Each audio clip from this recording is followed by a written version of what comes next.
Hi, this is Eve with True Crime and Coke. You are about to listen to an EDUsode. These are shorter episodes dedicated to educational information ranging from forensic terminology, crime facts, body processes, to interesting FBI files.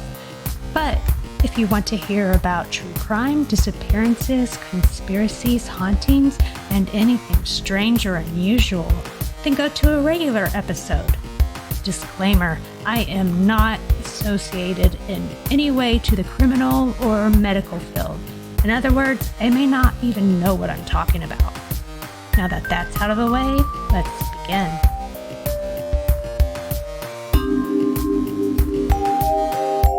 Hi, it's Eve, and welcome to another EDUsode. Last time when I ended an EDUsode, several weeks ago, I said that I would tell interesting morgue stories and stuff like that. However, I did not find any that were really interesting enough to talk about, so I am going to save that until I have compiled enough interesting cases to talk about. So today we are just going to talk more about homicide, particularly homicide investigations.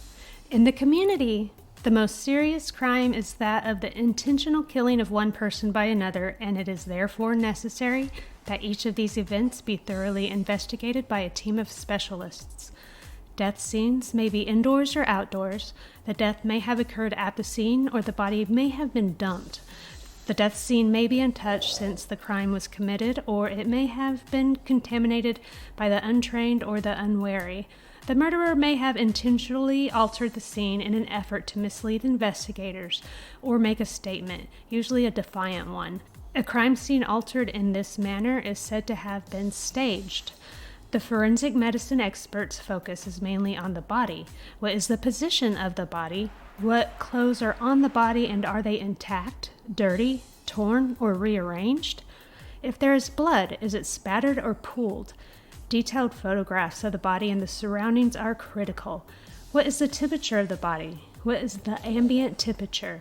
What injuries are visible? What is the state of rigor mortis? Are there any signs of a struggle? Does anyone know the identity or presumptive identity of this person? Is there bullet wounds? The forensic medicine expert determines where the entrance wound or wounds are. If there are exit wounds, the forensic medicine expert notes the presence of bullet holes in the walls or other objects to help determine the position of the victim when the shots were fired. Here, the expertise of the ballistics or firearm expert is crucial. Homicide victims need to be examined front and back to determine the nature and extent of injuries. For example, once the nature of the injuries is confirmed, say a gunshot wound with no casings on the scene, the police will be able to focus their efforts on finding a shooter with a revolver as opposed to searching for an assailant with another type of weapon such as an ice pick. Once the extent of injuries is seen, the forensic medicine expert will know how many radiographs are required, which are x-rays. A beating death will alert the team that a struggle may have ensued, and scalp hair and fingernail scrapings and clippings are required, in addition to a blood standard obtained during the autopsy. Whenever sexual assault or battery is a possibility, specimens for a sexual battery kit must be obtained from the deceased victim prior to cleaning the body. Bodies with patterned injuries from an object or weapon still at the scene should be photographed with the object close to, but not touching, the injured part of that body.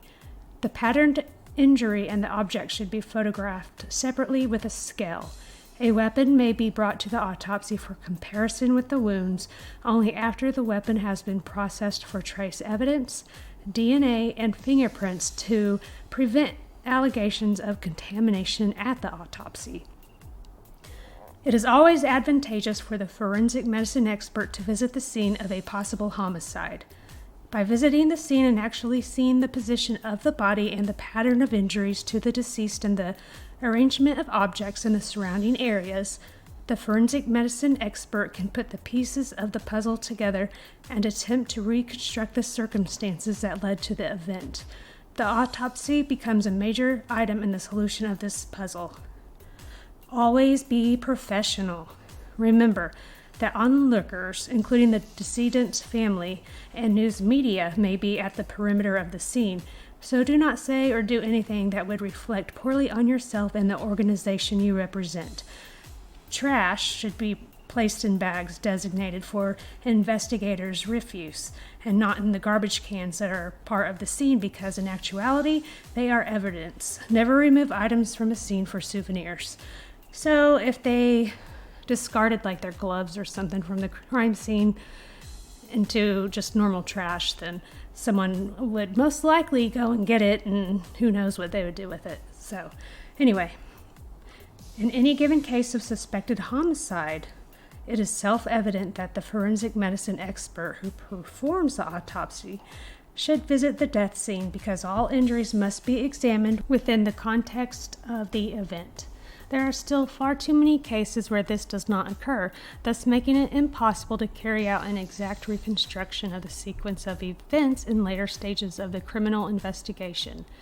In numerous cases, however, the initial situation is inadvertently changed by police forces or rescue teams that first arrive at the crime scene. As a result, the initial scene is often not sufficiently documented, and changes may lead to misinterpretation in the future analyzing process.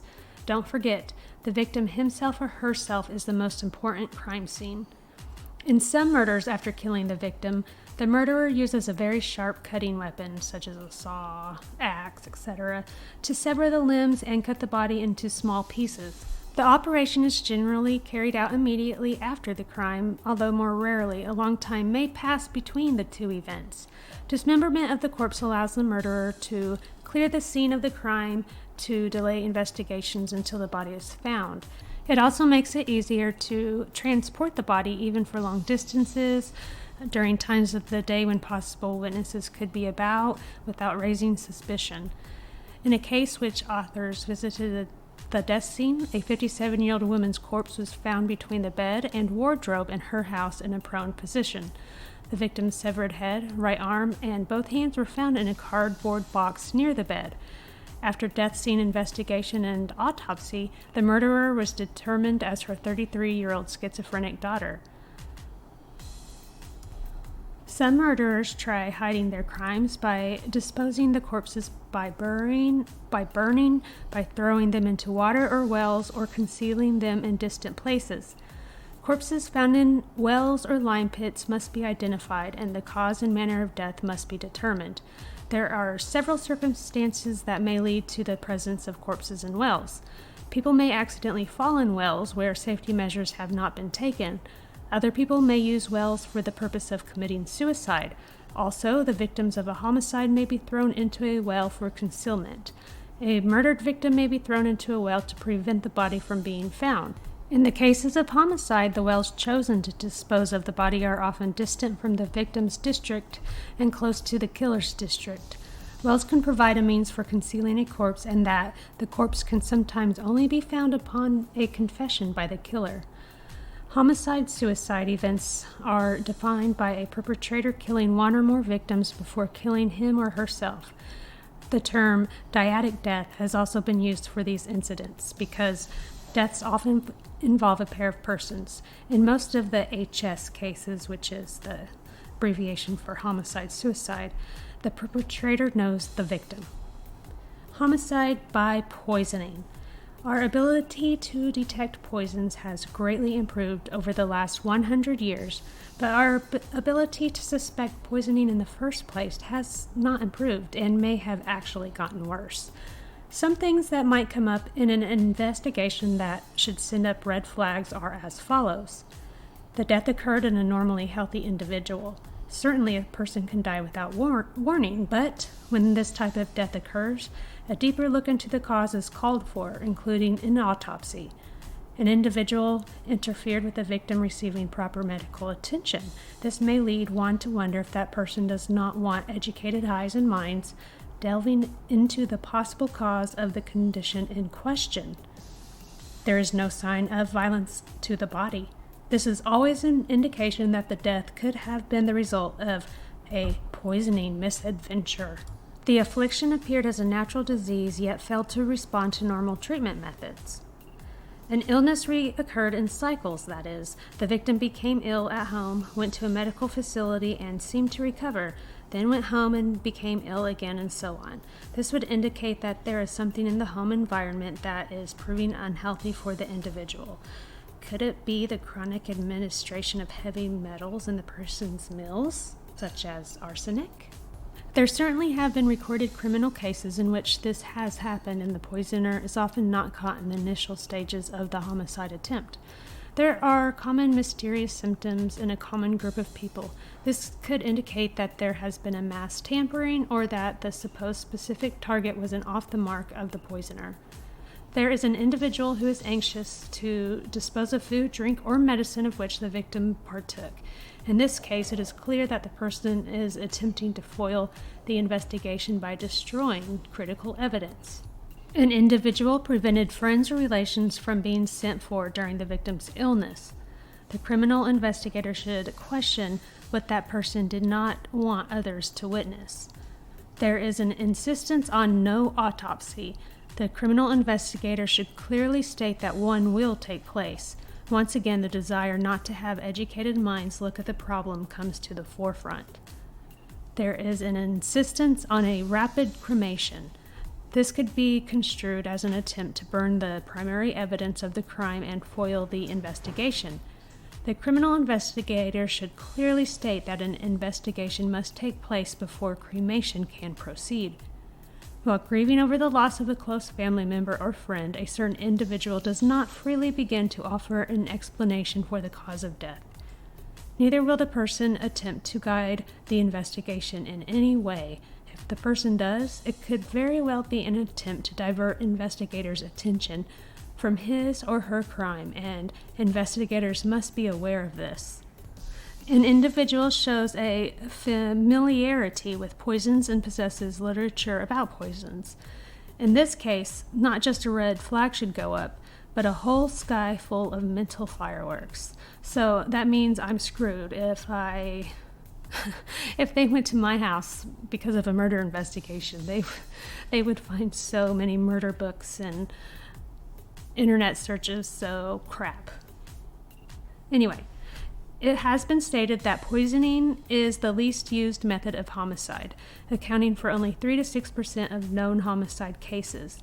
Because of the complexity of poisoning homicide, it is one of the most difficult homicides to prove.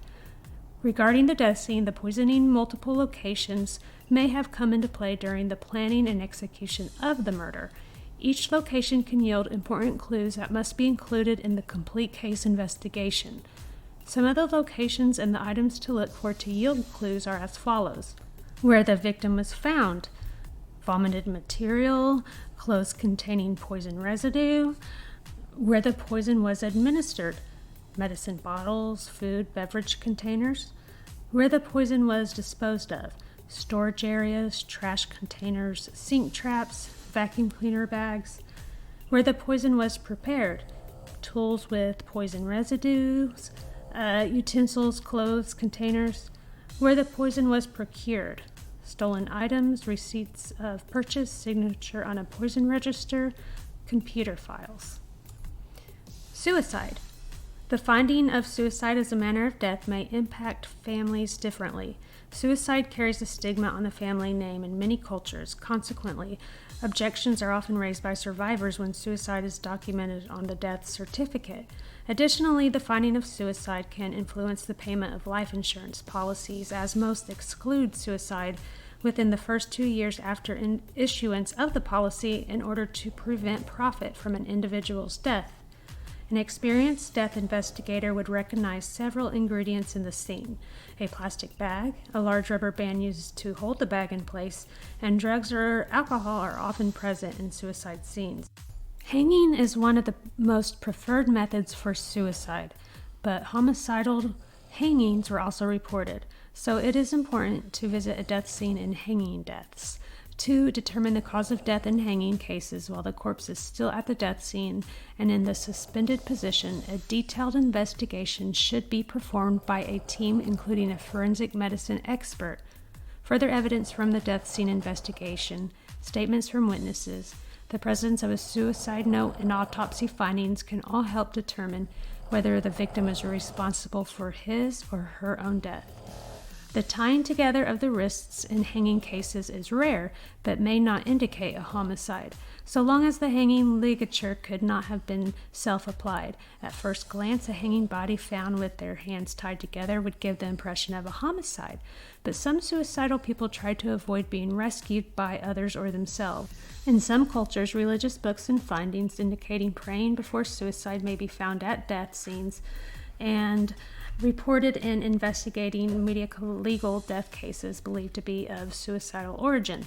Evidence showing that this action was committed by the victim, the presence of a suicide note at the death scene, and a history of a previous suicide attempt, the presence of daily axillary and pubic shaving on the external examination of the victim's body when of the Muslim faith may also be considered a feature of suicide.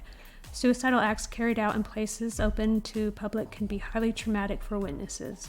Moreover, they are considered more newsworthy than those occurring at home, and media reporting may encourage further suicides.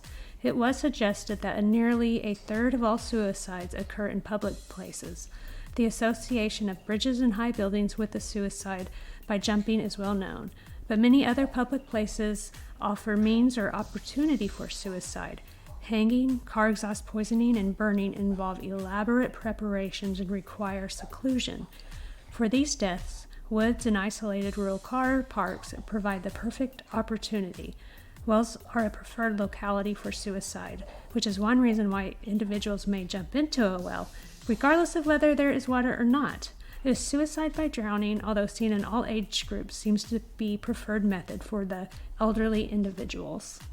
I will end this EDUsode here, and next week's EDUsode we will continue on, and we'll start with accidents. And everybody, thank you for listening, and have a good evening.